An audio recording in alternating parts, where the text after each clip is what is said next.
დღეს არის 12 აგვისტო, დიდგორობა და მე და მარიკამ გადავწყვიტეთ ავიდეთ დიდგორის ველზე და თქვენი თვალით ნახოთ ის ისტორიული ადგილი, სადაც დაიწერა ეს დიდი ეპოპეა, რასაც საქართველოს გადარჩენა.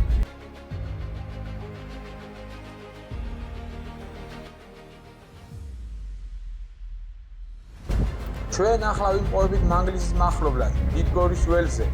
სადაც 1921 აგვისტოს გაიმართა დიდგორის ბრძოლა. ეს დაუვიწყე ეპოპეა საქართველოს ისტორიაში. დავით აღმაშენებლის გაერთიანებულმა ლაშქარმა დაამარცხა თურქ-სელჩუკები. ძლევაის საკვირველის სახელით არის შესული ეს ბრძოლა საქართველოს ისტორიაში. მოვედით დიდგორის ველზე, ეხლა ამოვდივართ საფეხურებზე. აქ არის წარწერა. ეჰა მეომარნო ქრისტესანო, თუ ღვთის ჯულის დასაცავად თავდადებით ვიბრძოლებთ, არამც თუ ეშმაკის ურიცხ მიმდევართა, არამედ თვით ეშმაკსაც ადვილად დავამარცხებთ. და ერთ რასმეს გირჩევთ, რაც ჩვენი პატიოსნებისა და სარგებლობისათვის კარგი იქნება.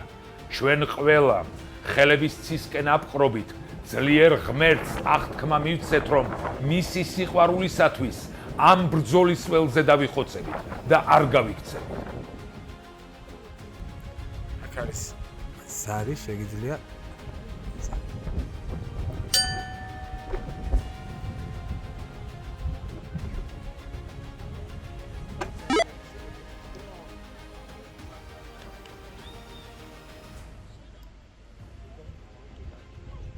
ეს არის დავით აღმაშენებლის სახელობის ტაძარი, რომელიც აშენებულია 2020 წელს და აქედან შესანიშნავი ხედი იშლება დიდგორის ველზე.